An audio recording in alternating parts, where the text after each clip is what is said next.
मेरा नाम है मोहित और आपका स्वागत है हमारे यूट्यूब चैनल यूनिवर्सिटी चैंपियन में। तो जैसा कि आप जानते हो, आपका जो बीए थर्ड सेमेस्टर का जो पेपर होता है वीएससी का वैल्यू एडेड कोर्स का साइबर लॉ एंड इथिक्स, तो इससे संबंधित मैं आपके जितने भी महत्वपूर्ण एमसीक्यूज हैं वो लेकर आया हूँ। ये एमसीक्यूज है वो मैं आपको सारे के सारे बाइलिंगुअल में कराने वाला हूँ। हिंदी मीडियम और इंग्लिश मीडियम वाले विद्यार्थी हैं, दोनों के लिए होगा, क्योंकि जो इंग्लिश मीडियम वाले विद्यार्थी हैं उनका काफ़ी दिनों से शिकायत आ रही थी कि सर आप हमारे लिए भी कुछ क्लासेस लेकर आए। तो इंग्लिश मीडियम वालों के लिए भी और हिंदी मीडियम वाले हैं, दोनों आप इस वीडियो को देख सकते हो।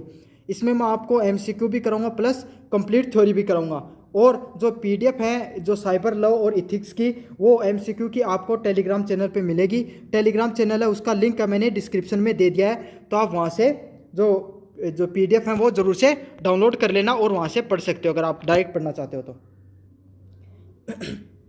इवोल्यूशन ऑफ कंप्यूटर टेक्नोलॉजी से संबंधित प्रश्न है। तो पहला प्रश्न है, पहली पीढ़ी के कंप्यूटर में प्रयुक्त तकनीक कौन सी थी? तो what was the technology used in the first generation computers? तो आपको पता है जब पहला जनरेशन का कंप्यूटर बनाया गया था उसके अंदर कौन सी टेक्नोलॉजी का उपयोग किया गया था? उसमें प्रयोग किया गया था वैक्यूम ट्यूब्स का। तो वैक्यूम ट्यूब लगी होती थी जो बड़ी बड़े एक कमरे के समान पूरे कंप्यूटर हुआ करते थे, और वो करते क्या थे? सिर्फ कैलकुलेशन करने का कार्य किया करते थे। बड़े बड़े कंप्यूटर हुआ करते थे, कमरे के मान खूब हीट प्रोड्यूस करते थे, और उनके अंदर क्या लगी होती थी? वैक्यूम ट्यूब्स है वो लगी होती थी। उसी के माध्यम से क्या होती थी? जो शब्द हैं उनकी गणना हुआ करती थी। तो इसका सही आंसर क्या होगा? ऑप्शन नंबर बी होगा, वैक्यूम ट्यूब्स का यूज होता था फर्स्ट जनरेशन कंप्यूटर्स के अंदर। दूसरे नंबर प्रश्न है, साइबर स्पेस की सही परिभाषा क्या है? How is cyber space defined? तो क्या है साइबर स्पेस की सही डेफिनेशन? तो जो वर्चुअल वर्ल्ड होता है जिसमें हम एक दूसरे से कनेक्टेड रहते हैं वो क्या होता है? साइबर स्पेस होता है। जैसे कि मैं आपको यूट्यूब के माध्यम से आपको पढ़ा रहा हूँ और आप पढ़ रहे हो, और अपनी जो पूरी यूनिवर्सिटी चैंपियन की जो फैमिली है वो सारी जुड़ी हुई है अपने चैनल से, तो वो किस में है? वो वर्चुअल वर्ल्ड है जिसमें हम एक दूसरे से जुड़े हुए हैं। तो सोशल मीडिया के माध्यम से हम सारे लोग जो जुड़े रहते हैं, सोशल मीडिया पे अपन सब कनेक्टेड रहते हैं, उसी को क्या कहा जाता है? साइबर स्पेस कहा जाता है, या वर्चुअल वर्ल्ड के नाम से जाना जाता है। तो इसका क्या होगा? Virtual world to interconnected networks. तो इसका सही आंसर क्या होगा? ऑप्शन नंबर बी होगा। नेटवर्क्स का जो आभासी संसार होता है, जो वर्चुअल वर्ल्ड होता है, जो सारे लोग हैं वो कहाँ से जुड़े होते हैं? इंटरनेट के माध्यम से या नेटवर्क्स के माध्यम से एक दूसरे से जुड़े होते हैं, उसी को क्या कहा जाता है? साइबर स्पेस कहा जाता है। 3 नंबर प्रश्न है, साइबर ज्यूरिडिक्शन मुख्यतः किससे संबंधित है? What does cyber jurisdiction primary studies? तो ये क्या होता है साइबर ज्यूरिडिक्शन? ये होता है legal frameworks for the cyber space. तो ये जो साइबर स्पेस होता है, जैसे कि अपनी सोसाइटी होती है, इसी के अंदर अगर कोई इलीगल कार्य कर देता है तो इलीगल कार्य करने पर उस पर क्या होती है? कानूनी कार्रवाई होती है, कानूनी नियम बने होते हैं। उसी तरीके से जो साइबर स्पेस होता है, वर्चुअल वर्ल्ड होता है, उसी के ऊपर जो लीगल फ्रेमवर्क है, कानूनी जो नियम बनाए गए हैं, उसी को क्या कहा जाता है? साइबर जूरिप्रूडेंस कहा गया है।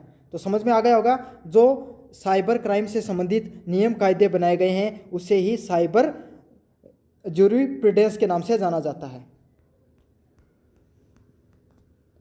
अगले वाला प्रश्न है, what does the doctrine approach in cyber law emphasise? तो साइबर कानून में डॉक्ट्रिन अप्रोच क्या है?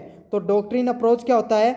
जो केस स्टडीज करना और कानून बनाना। तो कोई इंसान है वो क्या कर रहा है? कोई गलत कार्य कर रहा है साइबर स्पेस के अंदर, इलीगल कार्य करने लग गया, किसी को गलत कमेंट कर रहा है और उनको धार्मिक भावनाओं को बढ़ा रहा है, तो इससे क्या होगा? वो साइबर स्पेस के अंदर लोगों की भावनाओं, लोगों को उत्तेजित कर रहा है हिंसा के लिए या गलत कार्य करने के लिए, तो उसके खिलाफ क्या होगी? कोई कानूनी कार्रवाई होगी। तो इन सब चीज़ों की जो केस स्टडी करना और कानून बनाने को ही क्या कहा जाता है? डॉक्ट्रिन अप्रोच के नाम से जाना जाता है। समझ में आ गया आपको? जो केस स्टडीज और जो कानून बनाए जाते हैं उसी को क्या कहा जाता है? डॉक्ट्रिन अप्रोच के नाम से जाना जाता है साइबर स्पेस के अंतर्गत। अगले वाला प्रश्न है, which action violates the cyber ethics? तो इनमें से कौन से जो नियम है वो साइबर इथिक्स को उल्लंघन करते हैं, उसको वोलेट करते हैं? तो इसमें से कौन सा करता है? पहले वाला है यूजिंग लाइसेंस सॉफ्टवेयर। तो सॉफ्टवेयर का यूज करके, लाइसेंस सॉफ्टवेयर का यूज करके अगर कोई भी सॉफ्टवेयर को यूज कर रहे हो तो आप, ये तो इलीगल नहीं है। क्रिएटिंग वेबसाइट, तो वेबसाइट को क्रिएट करना भी इलीगल नहीं है। डोमेन खरीदना भी इलीगल नहीं है। लेकिन कोई व्यक्ति का पर्सनल जानकारी उसको चुराना, उसके डाटा को चुराना और उसके डाटा को हैक करना किसके अंतर्गत आता है? इलीगल कार्यों के अंतर्गत आता है। ये साइबर इथिक्स के नियमों का उल्लंघन के अंतर्गत आता है। तो इसका सही आंसर क्या होगा? ऑप्शन नंबर बी होगा, hacking for the data thefts. अगले वाला प्रश्न है, साइबर जुरिडिक्शन की मुख्य चुनौती क्या है? What is the key challenge in the cyber jurisdiction? तो साइबर जुरिडिक्शन होता है, उसके अंदर जो मुख्य चुनौती क्या होती है? तो उसका क्या होती है? क्या borderless nature of the cyber space. तो साइबर स्पेस होता है, उसका कोई अंत नहीं होता है, इससे पूरी दुनिया एक दूसरे से जुड़ी होती है। तो इसका सही आंसर क्या होगा? ऑप्शन नंबर बी होगा। दूसरी बात यही होती है कि इसमें यह होता है, बॉर्डरलेस का अर्थ यह गया कि पाकिस्तान का कोई व्यक्ति, चाइना का कोई व्यक्ति या अमेरिका का कोई व्यक्ति भी भारत में कोई गलत कार्य कर सकता है, इलीगल कार्य कर सकता है। तो यही चैलेंज होता है साइबर जुरिडिक्शन। मतलब अमेरिका में बैठा कोई व्यक्ति भारत में कोई अगर किसी का हैकिंग कर ली और पैसे चुरा लिए, तब उसको पकड़ना कितना मुश्किल है। समझ में आ गया? तो यही चीज़ होती है। इसीलिए जो बॉर्डरलेस नेचर है साइबर स्पेस का, ये सबसे बड़ी चुनौती होती है साइबर जुरिडिक्शन की। बॉर्डरलेस मतलब जो बॉर्डर होते हैं ना, दो देशों के बीच में सीमा होती है, उसी को बोला गया यहाँ पर। अगले वाला प्रश्न है, what does a web hosting agreement include? तो वेब होस्टिंग के समझौते में क्या क्या इंक्लूड होता है? तो क्या होता है? Domain ownership right, option B होगा इसमें अप टाइम गारंटीज, मतलब कितने समय तक जो सर्वर पर आपका जो होस्टिंग रहेगी इसका एग्रीमेंट होता है, तो उसमें इन सब चीज़ों की गारंटी आपको दी जाती है। 8 नंबर प्रश्न है, व्हाट इज साइबर स्क्वैटिंग? तो साइबर स्क्वैटिंग क्या होती है? तो bad faith trademark domain regulation. तो ट्रेडमार्क डोमेन का दुर्भावनापूर्ण खरीद। तो कोई व्यक्ति क्या करते हैं, जो बहुत पॉपुलर कंपनी होती है जिसका क्या कर देते हैं, डोमेन खरीद लेते हैं और फिर उसको क्या करते हैं, इलीगली सेल करते हैं या ब्लैक मार्केट में उसको सेल करते हैं। जैसे कि किसी ने universitychampion.com का अगर कोई डोमेन खरीद लिया और फिर अगर मैं उसको खरीदना चाहूँ तो वो मुझको कहेगा मुझे तो आपको इतना पैसा देना पड़ेगा तभी तो मैं उसको ये डोमेन आपको बेचूंगा, वरना आपको नहीं बेचूंगा। तो मुझे क्या होगा, मजबूरी में उस डोमेन को खरीदना पड़ेगा। तो इसी को क्या कहा जाता है? साइबर स्क्वैटिंग के नाम से जाना जाता है। ऐसे साइबर ट्रेडिंग के रूप में भी आप समझ सकते हो। इसका सही आंसर क्या होगा? ट्रेडमार्क डोमेन का दुर्भावनापूर्ण खरीद।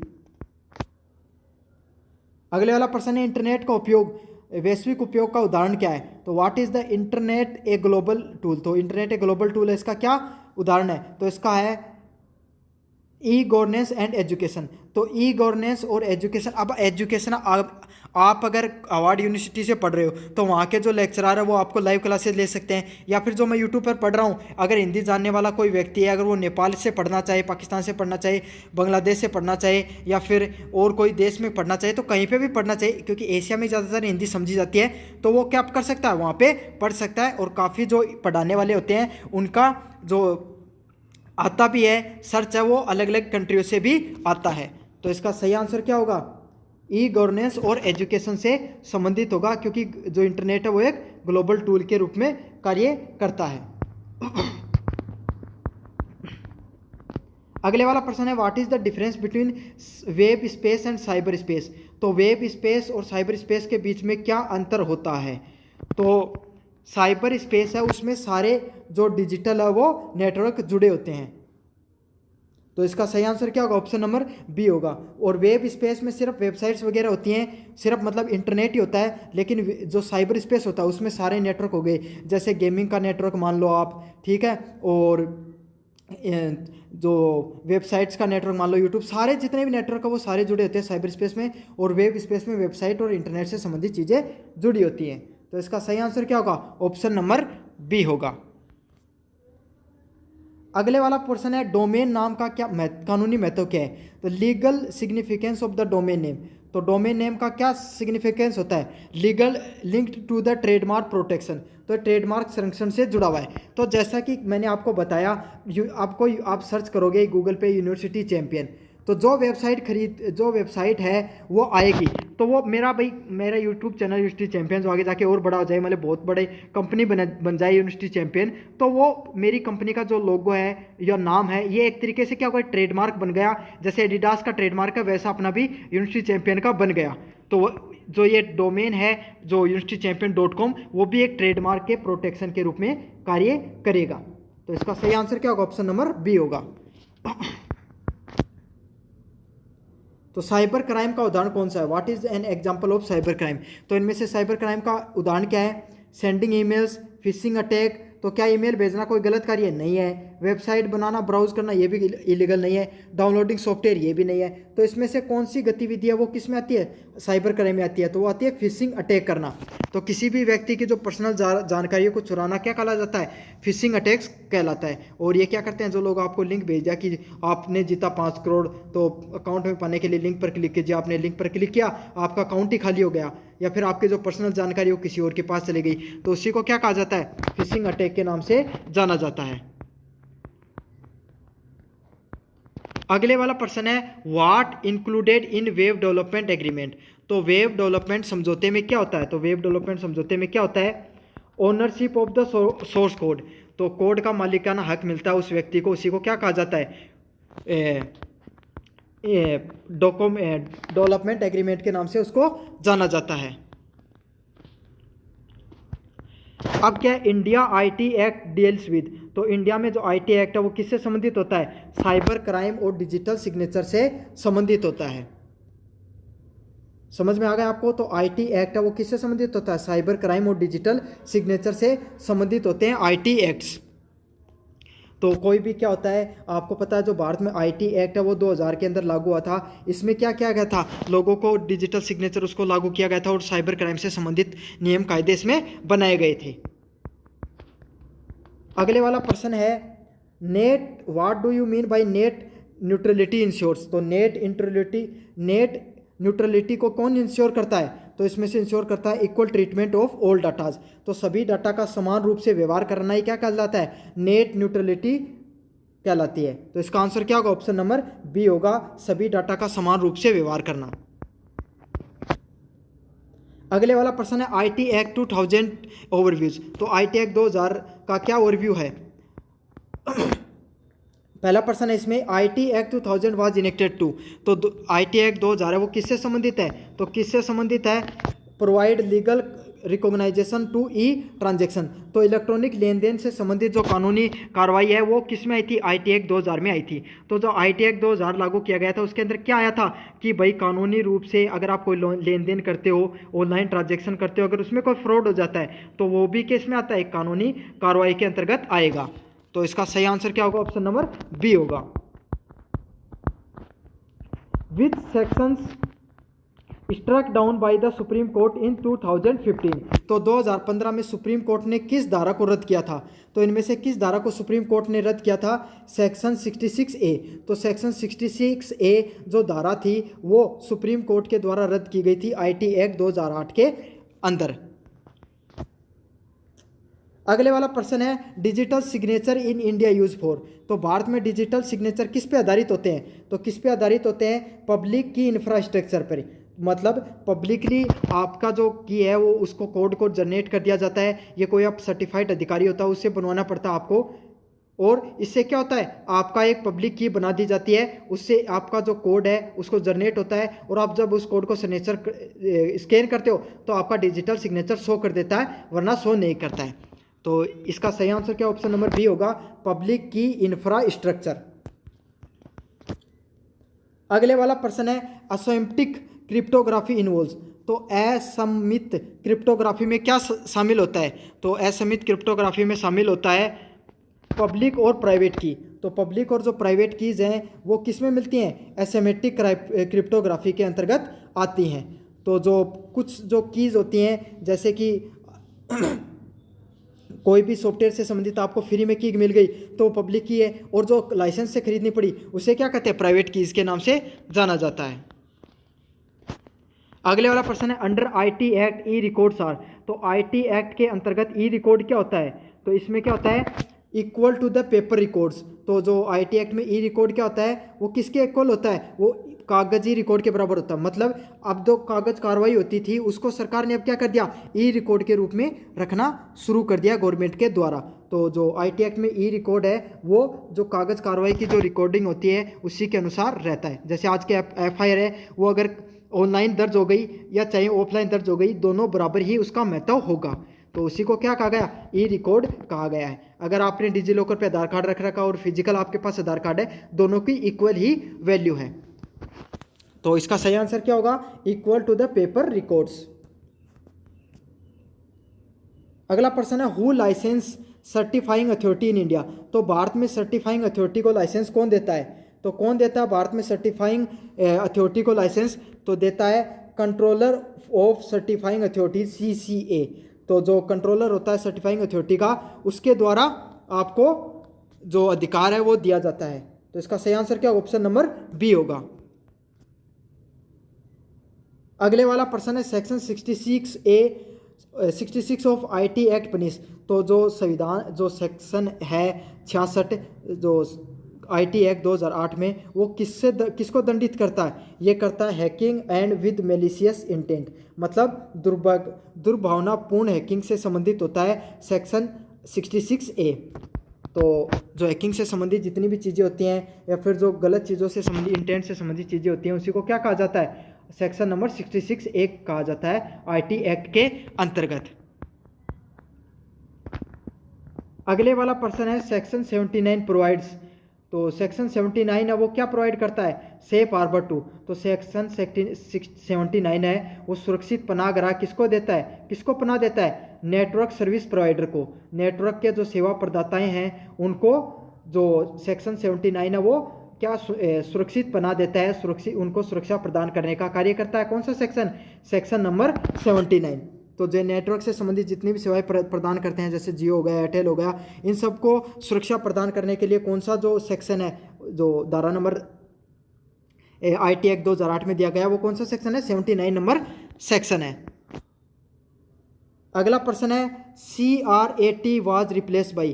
तो साइबर अपीलिएट ट्रिब्यूनल का किससे बदला गया? तो जो CRT होता था, साइबर अपीलिएट ट्रिब्यूनल, मतलब ये जैसे आपका पता, आपके जो न्यायालय कोर्ट होते हैं ना, कोर्ट होते हैं, जैसे अपीलीय कोर्ट हो गया, वैसा ही साइबर संबंधित जो कोर्ट होते हैं उसको CRAT कोर्ट के नाम से जाना जाता है। अब उसको चेंज कर दिया गया है, TDSAT के नाम से चेंज कर दिया गया है। तो अब नई फॉर्म क्या फुल फॉर्म हो गई है?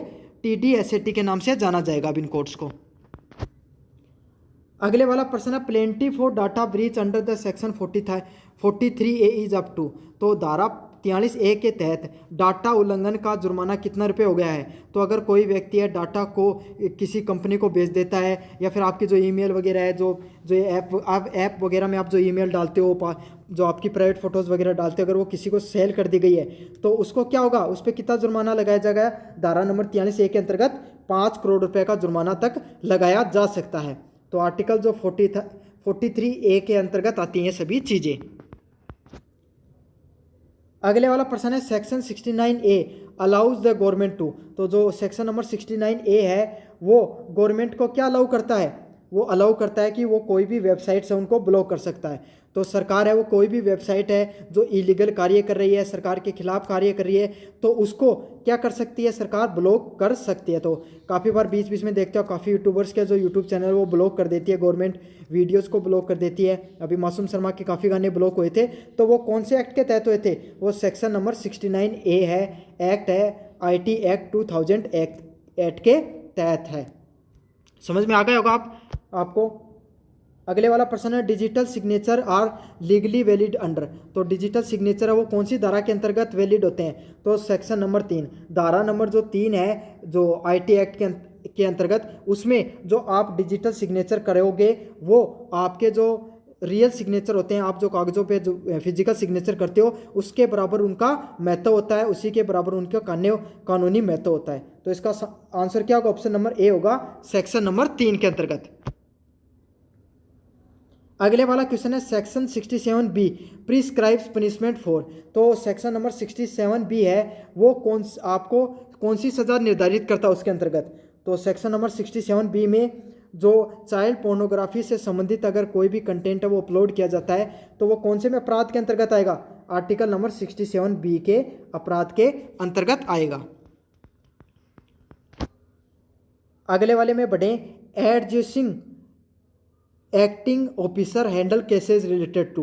तो एडजेसिंग जो ऑफिसर होते हैं वो केसों को हैंडल करते हैं किसके अंतर्गत? जो सिविल पेनल्टीज होती हैं IT एक्ट के अंतर्गत होते हैं, मतलब IT एक्ट के अंतर्गत जो सिविल जुर्माना होता है उसके अंतर्गत जो एडजेसिंग ऑफिसर है वो केसों को क्या करता है, हैंडल करता है, संभालता है। तो जो पेनल्टी लगाई जाती है अलग अलग कंपनियों पे, उन्होंने कोई गलतियां की है आईटी एक्ट के अंतर्गत, उन्हीं सबको हैंडल करने का काम होता है एडजस्टिंग ऑफिसर का, न्याय निर्णायक अधिकारी का ये कार्य होता है। अगले वाला प्रश्न है, a major limitation of IT act 2000 was. तो आईटी एक्ट 2000 की एक प्रमुख सीमा क्या है इसमें से, तो इसमें से है no cross border cyber crime regulation. तो साइबर अंतर्राष्ट्रीय साइबर अपराधों का अभाव। तो यही चीज़ मैंने बताई थी, जो अंतर्राष्ट्रीय साइबर क्राइम होते हैं उनको आप रेगुलेट नहीं कर सकते, उनको प्रयोग नहीं कर सकते, उनको आप क्या पकड़ नहीं सकते हो। ये सबसे बड़ी कमजोरी है आईटी एक्ट 2000 के अंतर्गत। क्यों कर सकते हो आप भाई, वही अमेरिका में बैठा है, रशिया में बैठा है, चाइना में बैठा, अगर कोई हैकर किसी ने किसी की चीज़ हैक कर ली तो उसको इंडिया गवर्नमेंट कैसे पकड़ेगी। चाइना गवर्नमेंट तो कह देगी हमें तो पता ही नहीं, हमारा तो था ही नहीं है, हम तो जानते नहीं कौन है। समझ में आ गया आपको। तो ये सबसे बड़ी उसकी कमजोरी होती है आईटी एक्ट 2000 की, कि उसमें आप इंटरनेशनली कोई भी क्रिमिनल उसको पकड़ नहीं सकते। और साइबर स्पेस में आपको पता है इंटरनेशनल है, क्राइम करना बहुत आसान है। अब क्या होता है, फिजिकली अगर अपराध होते हैं तो उसमें तो क्या हो जाता है, इंटरपोल है वो एक एजेंसी है, काम कार्य करती है उसको पकड़ने के लिए, या फिर और भी काफ़ी एजेंसियां जो मिलकर कार्य करती हैं। लेकिन ऐसा साइबर स्पेस में अभी तक ऐसी कोई एजेंसी बनी नहीं है। अब बढ़ेंगे अपन यूनिट नंबर 3 की तरफ। Why is cyber law essential. तो साइबर कानून क्यों आवश्यक है, तो क्यों आवश्यक है, to provide the legal framework for the digital transaction. तो डिजिटल लेन देन से संबंधित जो लीगल फ्रेमवर्क है उसको बचाने के लिए, लीगल कानूनी ढांचा प्रदान करने के लिए ज़रूरी है। तो क्या होता है, अगर आपने डिजिटली लेन देन करते हो तो उस समय जो उसको कानूनी रूप दिया गया है इसके अंतर्गत। अगले वाला है साइबर इथिक्स रेफर टू। तो साइबर नैतिकता किससे संबंधित होती है, तो साइबर जो नैतिकता है वो किससे संबंधित होती है, moral principles governing online behaviour. तो ऑनलाइन व्यवहार को नियंत्रित करने वाली जो नैतिक सिद्धांत है वो किससे संबंधित है, साइबर इथिक्स से, साइबर नैतिकता से संबंधित हैं। तो moral principle governing the online behaviour. तो जो साइबर नैतिकता क्या है भाई, ऑनलाइन जब आप कोई भी कार्य कर रहे हो तो आप इलीगल कार्य नहीं करोगे, आप कोई भी किसी का भी कमेंट कर रहे हो नीचे तो उसको पर्सनल अटैक नहीं करोगे, अच्छे से इंटरनेट पे यूज़ करोगे, कोई गलत चीज़ नहीं देखोगे, ये सब चीज़ें गलत चीज़ें नहीं सीखोगे जिससे क्या सोसाइटी को नुकसान पहुँचे। तो यही किस चीज़ में आती है, साइबर नैतिकता से संबंधित होती है। साइबर रेगुलेशन और नीड फॉर। साइबर नियमों की क्यों आवश्यकता पड़ी, तो क्यों आवश्यकता पड़ी, prevented cyber crimes and protects users. तो साइबर अपराधों को रोकने और उपयोगकर्ता को सुरक्षा देने के लिए, मतलब साइबर अपराध होते हैं उनको रोकने के लिए, और जो उपयोग करता है उसको सुरक्षा देने के लिए साइबर रेगुलेशन उनकी ज़रूरत पड़ती है। तो जो जैसे कि मान लो कोई इंसान है वो इलीगली ड्रग्स बेचने लग गया, ऑनलाइन ड्रग्स बेचने लग गया, जो चाइल्ड पोर्नोग्राफी वो अपलोड हो रही है, या फिर आप ये समझ सकते हो कि कोई इंसान हथियार बेचने लग गया, या फिर कोई धार्मिक भावना को भड़का रहा है। तो इन सब चीज़ों को रोकने के लिए किसका यूज किया गया है, साइबर क्राइम का यूज, साइबर क्राइम के प्रिवेंशन से संबंधित साइबर रेगुलेशंस को बनाया गया, साइबर नियमों को बनाया गया। अगले वाला है ethical issues in the information society include. तो सूचना समाज में जो नैतिक मुद्दे हैं उनमें क्या क्या शामिल होता है, तो जो सूचना समाज है उसमें नैतिकता के मुद्दे में क्या शामिल होता है, privacy, miss information and digital divide. तो जो इथिकल इश्यूज होते हैं, नैतिकता से संबंधित जो समाज में मुद्दे होते हैं उसमें क्या क्या होता है, गोपनीयता, मतलब प्राइवेसी है उसको बचाकर रखना चाहिए, ऐसे नहीं कि लोगों की अपने प्राइवेट चीज़ें हैं उनको पब्लिक कर दी। गलत सूचना, क्या करते हैं लोग, गलत सूचना मतलब फेक न्यूज़ वगैरह फैलाते हैं। और डिजिटल विभाजन, डिजिटल विभाजन मतलब समाज को बांटने का कार्य किया जाता है। तो ये सब क्या नैतिकता से संबंधित मुद्दों में शामिल होते हैं। अगले वाला है एआई नैतिकता का मूल सिद्धांत है। तो एआई नैतिकता का मूल सिद्धांत क्या है, ट्रांसपेरेंसी एंड द अकाउंटेबिलिटी। तो क्या होता है, जो एआई है उसमें जो नैतिकता उसका क्या मतलब है कि जो नियम है, जो आपका डाटा यूज कर रहा है एआई, उसमें ट्रांसपेरेंसी होनी चाहिए और जवाबदेही होनी चाहिए। एआई का ऐसा नहीं कि एआई ने कुछ भी क्रिएट करके दे दिया, उससे पूछा कि मानो अब मैं मेरे पड़ोसी को कैसे मारूं, तो एआई ने उसका जवाब दे दिया। तो ऐसे जवाब एआई कभी नहीं देती है जिसमें कोई भी जो समाज हित है या मानव का हितों का नुकसान हो। तो इसका जो एआई से संबंधित नैतिकता क्या होती है, पारदर्शिता और जवाबदेही तय करना कि मानव हितों से संबंधित ही फैसले लेगी, मानव को नुकसान पहुंचाने की फैसले नहीं लिए जाएंगे। अगले वाला प्रश्न है an ethical concern in AI is. तो एआई में जो इथिकल कंसर्न क्या है, एल्गोरिथम बायसनेस। तो ये क्या करता है, एल्गोरिथम से संबंधित बायसनेस होता है, मतलब जैसा इसको एल्गोरिथम दिया गया, जैसा इसको कोडिंग दी गई, जैसा इसको कंटेंट दिया गया, तो वैसा ही क्या करेगा, ये आपको सामने कंटेंट पेश करेगा। तो अगर जैसे कंटेंट है उसमें दिया गया कि मान लीजिए कि कॉकरोच एक बुरा जानवर है मान लीजिए, तो वो उसी के बारे में गलत चीज़ें ही बताएगा। तो जो एआई है उसकी नैतिकता की चिंता यही है कि उसको जैसी आप कोडिंग करोगे, जैसी उसको डाटा दोगे, वैसा ही वो व्यवहार करने लग जाता है, वैसे ही उसके अंदर बायसनेस या पक्षपात व्यवहार आनी शुरू हो जाती है। अगले नंबर प्रश्न है ब्लॉकचेन की एक नैतिकता चुनौती है। तो an ethical challenge in the blockchain is. तो ब्लॉकचेन में क्या इथिकल चुनौती है, तो उसमें क्या है, हाई एनर्जी कंजप्शन। तो इसमें क्या होता है, बहुत ज़्यादा ऊर्जा का यूज होता है। तो आपको पता है जो ब्लॉकचेन है, ब्लॉकचेन टेक्नोलॉजी पे क्रिप्टो करेंसी वगैरह बनाए जाते हैं, तो उसमें क्या होता है, बड़े बड़े सर्वर लगे होते हैं और उसमें बहुत ज़्यादा एनर्जी है, ऊर्जा है, उसका खपत होता है। तो इससे इन्वायरमेंट को भी बहुत ज़्यादा खतरा होता है। तो बस यही है जो नैतिकता से संबंधित चुनौती है ब्लॉकचेन टेक्नोलॉजी की, वो यही है कि इसमें बहुत ज़्यादा ऊर्जा की खपत होती है। अगले वाला प्रश्न है protection user data is a part of. तो उपयोगकर्ता का डाटा की सुरक्षा किसका हिस्सा है, तो इसमें से किसका हिस्सा है, साइबर इथिक्स से, साइबर नैतिकता से संबंधित होती है। जो उपयोगकर्ता का डाटा है उसको सुरक्षा करना है, वो उस कंपनी की या जो स्टोर कर रहा है उस डाटा को सर्वर पर, उसकी जिम्मेदारी है, नैतिक जिम्मेदारी है। लेकिन लोग क्या करते हैं, उस डाटा को बेच देते हैं अपने फायदे के लिए। अगले वाला प्रश्न है डिजिटल डिवाइड रेफर्स टू। तो डिजिटल विभाजन किससे संबंधित है, तो gap between the tech rich and tech poor communities. तो समाज में जो जिनके पास टेक्नोलॉजी पहले पहुंच गई, समाज में संपन्न लोग हैं, टेक्नोलॉजी का जिन्हें नॉलेज है, उन लोगों के बीच में, और टेक्नोलॉजी के बारे में कम नॉलेजफुल लोग हैं, उनके बीच में जो गैप बनता है उसी को डिजिटल डिवाइड कहा जाता है। मतलब प्रौद्योगिकी संपन्न और प्रौद्योगिक दरिद्र समुदाय के बीच में अंतर। ऐसे समझ लो कि भाई कोई व्यक्ति है जो आईआईटी में पढ़ा, उसको ज़्यादा नॉलेज होगा टेक्नोलॉजी के बारे में, या गांव का जो व्यक्ति होगा उससे। अब क्या होगा, जो शहर के लोग हैं जिनको ज़्यादा नॉलेज है टेक्नोलॉजी से संबंधित, वो टेक्नोलॉजी का प्रयोग करके क्या कर सकते हैं, ज़्यादा प्रगति कर सकते हैं, इसके बजाय से जिसको कम टेक्नोलॉजी है। क्योंकि आज के समय टेक्नोलॉजी का प्रयोग है वो हर चीज़ में होने लग गया है। अगले वाला प्रश्न है ethical concern about AI include. तो एआई से संबंधित नैतिक चिंताएं किस में शामिल है, तो जॉब डिस्प्लेसमेंट ड्यू टू ऑटोमेनाइजेशन। तो आपको पता है आज के समय काफ़ी कार्य वो एआई के द्वारा करवाए जाते हैं। तो एआई क्या करता है, अब कोई भी मान लो कोई भी वीडियो बनाने वाला है, कोई भी कंटेंट राइटर, उससे कंटेंट बनाने में 4 घंटे लग जाए, लेकिन एआई उसी कंटेंट को 4 मिनट में बना देता है। समझ में आ गया। तो यही है, अब उस कंटेंट राइटर का क्या महत्व रह जाएगा, उसकी जॉब चली जाएगी। तो इसका सबसे बड़ी कमजोरी यही है कि इसके जॉब डिस्प्लेसमेंट होता है ऑटोमेनाइजेशन के वजह से, लोगों की नौकरियां हैं वो चली जाती हैं। अगले वाला प्रश्न है ब्लॉकचेन प्रमोट्स टू। तो ब्लॉकचेन टेक्नोलॉजी है वो किससे संबंधित है, वो है प्रोत्साहित करती है पारदर्शिता को, ट्रांसपेरेंसी को और इम्यूटेबिलिटी को, अटूटता को। मतलब ब्लॉकचेन टेक्नोलॉजी में क्या होता है, एक कोड है वो दूसरे कोड को नहीं पता होता, दूसरे वाला कोड है तीसरे को नहीं पता होता है, तो तीनों में से एक दूसरे को नहीं पता होता है कि कौन सा कोड है वो क्या कार्य कर रहा है। जैसे ब्लॉकचेन टेक्नोलॉजी पे क्या होती है, क्रिप्टो करेंसी होती है।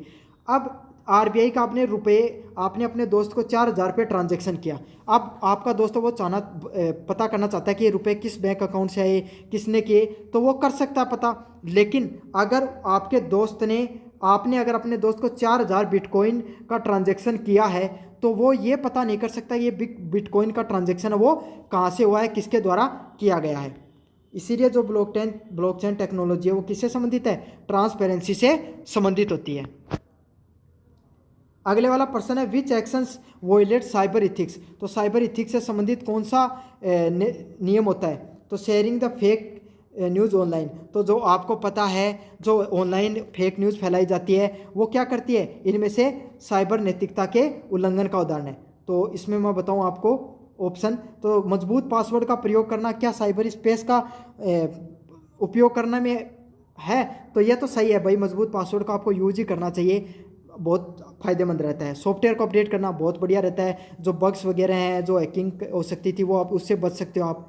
शैक्षिक साइट्स का ब्राउज करना, तो आप पढ़ाई से संबंधित वेबसाइट का प्रयोग करोगे तो क्या साइबर क्राइम हो गया? नहीं। तो इसमें साइबर क्राइम यही है, फेक न्यूज़ को फैलाना। अगले वाला प्रश्न है ethical issue with the AI surveillance is. तो एआई निगरानी से संबंधित नैतिक मुद्दा क्या है? तो कौन सा मुद्दा वो एआई की निगरानी से संबंधित है? तो वो है प्राइवेसी इन्वेजन, मतलब निजता का उल्लंघन करना। तो कोई भी व्यक्ति है उसका जो उसकी जो निजता है, उसका जो पर्सनल स्पेस है, प्राइवेसी है, उसका अगर कोई उल्लंघन कर रहा है, उसका पर्सनल स्पेस में उसकी इन्फॉर्मेशन जान रहा है, उसकी जानकारी निकाल रहा है, तो वो क्या है? उसका प्राइवेसी इन्वेजन है, निजता का उल्लंघन है। अगले वाला प्रश्न है ब्लॉकचेन इन्वायरमेंट कंसर्न इज। तो ब्लॉकचेन की पर्यावरण चिंताएं क्या है? तो ब्लॉकचेन की पर्यावरण चिंता क्या होती है? Low high carbon footprint due to mining. तो जब क्रिप्टो करेंसी की माइनिंग होती है, ब्लॉकचेन की जब माइनिंग की जाती है, कोड्स को बनाया जाता है, तब उसमें क्या होती है? बहुत ज़्यादा ऊर्जा, इलेक्ट्रिसिटी का यूज होता है। तो इलेक्ट्रिसिटी का यूज होगा तो आपको पता है इलेक्ट्रिसिटी बनाने के लिए बहुत से कार्बन जो फुटप्रिंट है या कार्बन का उत्सर्जन होता है, जिससे पर्यावरण को बहुत ज़्यादा नुकसान पहुंचता है। तो इसका सही आंसर क्या होगा? ऑप्शन नंबर बी होगा, high carbon footprint due to the mining. अब तीसरी नंबर यूनिट का लास्ट प्रश्न की तरफ बढ़े। ए के प्रिंसिपल ऑफ साइबर इथिक्स। तो साइबर नैतिकता का एक प्रमुख सिद्धांत क्या है? तो respect for other privacy and right. तो साइबर नैतिकता में आपको क्या करना चाहिए? दूसरों की प्राइवेसी है उसका सम्मान करना चाहिए और उनके अधिकारों का भी सम्मान करना चाहिए। तो इसका सही आंसर क्या होगा? ऑप्शन नंबर बी होगा। चौथी नंबर यूनिट है, उसका आंसर है what does the intellectual property protects. तो जो बौद्धिक संपदा है, आईपी क्या सुरक्षित करती है? तो मस्तिष्क की मूल संरचनाएं, original creation of the mind. मतलब कोई भी व्यक्ति है उसकी अपने खुद के द्वारा दिमाग का उपयोग करके कोई पेंटिंग बनाई गई, कोई भी कहानी लिखी गई, तो उसकी संरचना को प्रोटेक्ट करना, उस बौद्धिक संपदा को बचाकर रखना क्या कहलाती है? इंटेलेक्चुअल प्रॉपर्टी प्रोटेक्ट के अंतर्गत आती है। अगले वाला प्रश्न कॉपीराइट्स अप्लाइज टू। कॉपीराइट किस किस पे लगता है? तो कॉपीराइट आपको पता लगता है कोई भी किताब हो गई, उस पर म्यूजिक हो गया और सॉफ्टवेयर होगा, उस पर सब पे क्या लगता है? कॉपीराइट लगता है। तो आपको पता है अगर टी सीरीज़ का अगर यूट्यूब पर आप गाना भी अपलोड कर दो तो वो तुरंत उस पर कॉपीराइट स्ट्राइक आ जाएगी, आप यूज़ नहीं कर सकते। क्रिकेट से संबंधित को कॉमेंट्री या वीडियो भी नहीं अपलोड कर सकते, उस पर भी कॉपीराइट आ जाएगा। तो इन सब चीज़ों पर क्या होता है? कॉपीराइट लगे होते हैं, क्योंकि उस व्यक्ति की खुद के दिमाग का उपयोग करके, खुद के रुपए लगाकर उसने इन सब चीज़ों का बनाया है, इन सब चीज़ों को अपने दिमाग का उपयोग करके उसने बनाया। तो वो किसके अंतर्गत आते हैं? कॉपीराइट के नियमों के अंतर्गत आते हैं, और अगर आप उनका उल्लंघन करते हो तो आप पे कानूनी कार्रवाई भी हो सकती है। A patent grants exclusive rights to. तो पेटेंट के जो अनन्य अधिकार क्या देते हैं? तो पेटेंट से संबंधित क्या अधिकार होते हैं? ऑप्शन नंबर बी है investors for the new inventions. तो आविष्कारों के लिए नए आविष्कार करना किससे संबंधित होता है? पेटेंट का अधिकार होता है। तो पेटेंट क्या होते हैं? जैसे कि आपने समझ लो, आपने क्या किया, आपने मान लो एक इलेक्ट्रॉनिक गाड़ी है, ठीक है, उसका एक नया मॉडल दिया, एक ऐसी गाड़ी बनाई जिसके एक नई जो बैटरी बनाई, उसका क्या होता है? उसको 1 घंटे में चार्ज करने पर 1000 किलोमीटर चलेगी, ठीक है। एक नई प्रकार की टेक्नोलॉजी का उपयोग करके आपने उस बैटरी का निर्माण किया। तो अब क्या करोगे? आप जो पेटेंट बनाने वाली कंपनियों के पास जाओगे, उससे आपने पेटेंट बना लिया। तो अब कोई भी व्यक्ति वैसी आपसे बैटरी बनाएगा और वैसी टेक्नोलॉजी का प्रयोग करके बैटरी का यूज़ करेगा, तो उससे होने वाले कुछ फ़ायदे में से उसको भी आपको उस फायदे को देना पड़ेगा। तो यही होता है पेटेंट प्रोटेक्शन। इससे क्या होता है? लोगों में उत्साह बढ़ता है नए नए आविष्कारों को करने का। अगले वाला प्रश्न है ट्रेड सीक्रेट क्या होता है? तो ट्रेड सीक्रेट होता है कॉन्फिडेंशियल बिजनेस इंफॉर्मेशन, मतलब गोपनीय व्यावसायिक जानकारियों से संबंधित क्या होता है? ट्रेड सीक्रेट से संबंधित होता है। तो इसका सही आंसर क्या होगा? ऑप्शन नंबर बी होगा, कॉन्फिडेंशियल बिजनेस इंफॉर्मेशंस। इसका क्या उदाहरण है? कोका कोला की जो रेसिपी है वो क्या, वो एकदम अपनी जो रेसिपी वो किसी को नहीं बता के रखती है, एकदम प्रोटेक्शन करके रखती है। तो यही क्या होती है? कॉन्फिडेंशियल, मतलब जो अपनी जानकारियां हैं वो कोई भी व्यापारिक संगठन है वो क्या रख सकता है? बचाकर रख सकता है। जरूरी नहीं हो कि वो दूसरों को साझा करे। प्लेगरिज्म मीन्स, तो साहित्यिक चोरी का क्या अर्थ होता है? कॉपिंग समवंस वर्क विदाउट क्रेडिटिंग, तो किसी को बिना श्रेय दिए उसके जो कार्य है उसको चुरा लेना क्या कहलाता है, साहित्यिक चोरी के अंतर्गत आता है। तो इसका सही आंसर क्या होगा, ऑप्शन नंबर बी होगा, कॉपिंग समवंस वर्क विदाउट क्रेडिट। तो कोई इंसान को आपने क्रेडिट भी नहीं दिया और उसका कार्य उसको भी चुरा लिया, वो किसके अंतर्गत आएगा, प्लेगरिज्म के नाम से उसको जाना जाता है।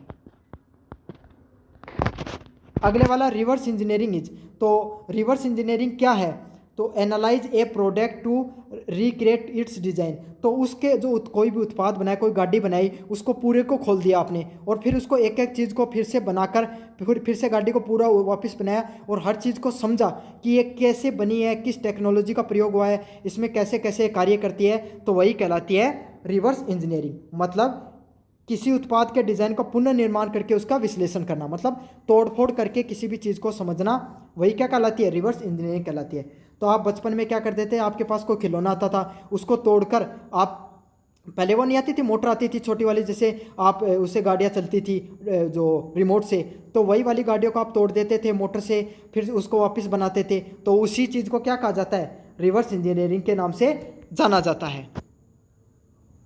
तो आप भी बचपन में क्या थे, एक इंजीनियर थे, ये समझ लो। ओपन सोर्स कोड अलाउड, तो ओपन सोर्स कोड किसकी अनुमति देता है, तो ओपन सोर्स का कोई कोड होता है वो किसका देता है, फ्री यूज का और मॉडिफिकेशन एंड डिस्ट्रीब्यूशन। तो आप कोई भी चीज़ को फ्री में यूज कर सकते हो, मॉडिफाई कर सकते हो, डिस्ट्रीब्यूट कर सकते हो। मतलब आप क्या कर सकते हो, जैसे AI चैट जीपीटी है, तो चैट जीपीटी से आपने कोई किताब लिखाई, अपनी तरफ से कोई एडिटिंग कर दी और वो किताब को बेच दिया, तो वही है जो चैट जीपीटी है, वो कैसा है, ओपन सोर्स सॉफ्टवेयर, एक तरीके का। व्हाट्सअप हो गया, फेसबुक हो गया, यूट्यूब हो गया, ये सब चीज़ क्या है, ओपन सोर्स सॉफ्टवेयर होते हैं। गूगल भी एक ओपन सोर्स सॉफ्टवेयर है जिसका फ्री यूज होता है, आप मॉडिफाई कर सकते हो, उन सब चीज़ों में अपना एनालिसिस कर सकते हो।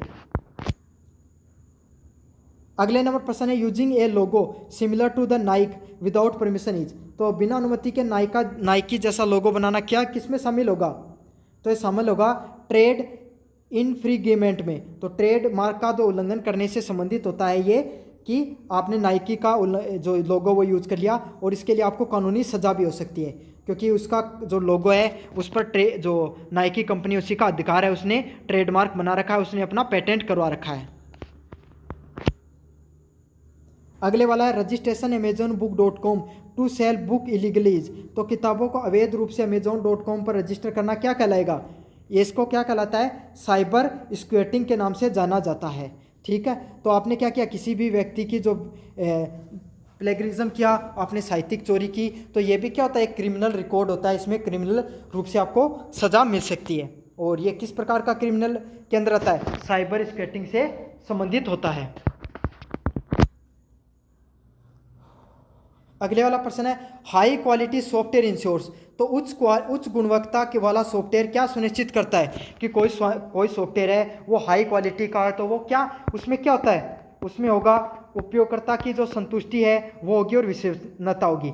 तो यूजर है उसको सेटिस्फाई करेगा और जनता है या जो यूजर जो उसको यूज कर रहा है उसको उस पर विश्वास होगा। तो आप गूगल है तो गूगल पे चीज़ें सर्च करते हो तो आपको पूर्ण रूप से विश्वास होता है कि भाई इसके द्वारा दी गई जानकारी है वो लगभग सही हो सकती है, और जो यूजर है जो यूज करते हो आपको उसको यूज करने से सेटिस्फिकेशन भी मिलता है। तो इसी को क्या कहा जाता है, हाई क्वालिटी का सॉफ्टवेयर कहलाते हैं, जिनके अंदर ये दो क्वालिटीज़ होती हैं वो। अगले वाला प्रश्न है, a risk of outsourcing IT work to, तो आईटी कार्य पर आपको किसी दूसरी कंपनी को अपना टेंडर दे दिया काम करवाने के लिए, तो उसमें क्या जोखिम होगा, तो उसमें जोखिम होगा डाटा सिक्योरिटीज ब्रीचेज।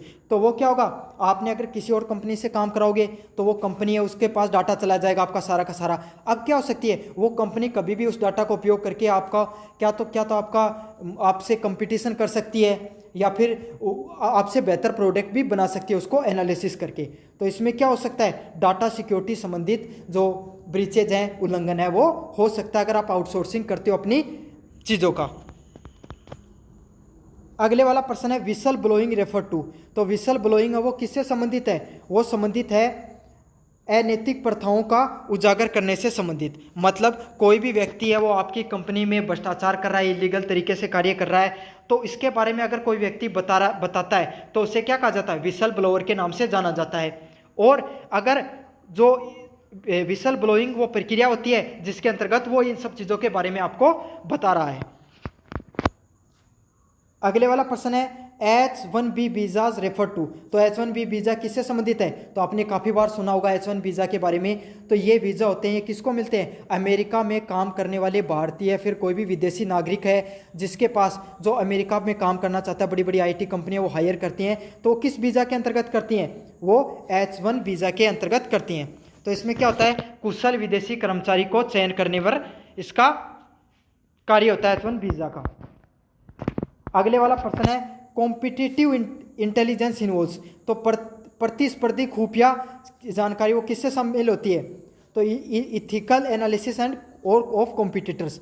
तो आप क्या करते हो, अपनी जो कंपटीशन वाली कंपनी है उसकी सारी जानकारी की रिसर्च कर ली कि भाई ये कैसे प्रोडक्ट बनाती है, इसके प्रोडक्ट में क्या खूबियाँ हैं कि इस वजह से ये ज़्यादा आगे बढ़ रही है। तो इसी को क्या कहा जाएगा? Competition intelligence involves. तो प्रतिस्पर्धी खुफिया शामिल होती है इसमें। अब बढ़ते हैं लास्ट नंबर प्रश्न की तरफ, कंटेनिजेंट वर्कर्स। तो अश्रमिक कर्मचारी कौन होते हैं? तो जो कर्मचारी कॉन्ट्रैक्ट बेस पे कार्य करते हैं उन्हीं को क्या कहा जाता है? अश्रमिक कर्मचारियों के नाम से जाना जाता है। तो ये आपका पूरा का पूरा पार्ट नंबर 2 था। आपका जो पेपर होता है VSC का paper cyber law and ethics से संबंधित। मुझे उम्मीद है कि आपको वीडियो अच्छा लगा होगा। तो आपको चैनल को जोर से सब्सक्राइब कर देना और वीडियो को जोर से लाइक कर देना।